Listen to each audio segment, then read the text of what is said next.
今天继续来制作美味茶食。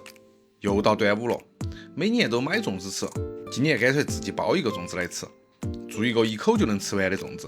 糯米泡水的时候可以放点茉莉花，这样会有淡淡的花香味，更适合配茶来食用。第一次做粽子，就简单的做个绿豆和红豆的口味。看别个做的时候觉得很简单，但是自己上手马上就感觉到难度了。这儿我就不来出洋相了，包得不好，请大家见谅。多余的豆沙我还包了点西米水晶粽，想减肥的同学可以做这个吃。包好的粽子放到锅头煮2个小时，如果有高压锅，压个40分钟也是可以的。这几年各种口味的粽子都吃腻了，喝茶的时候来上一个这种味道简单又有点淡淡的花香味的粽子，也是不错的选择。哦，你这个粽子好小巧哦，一口就不得了，确实也只适合当茶食。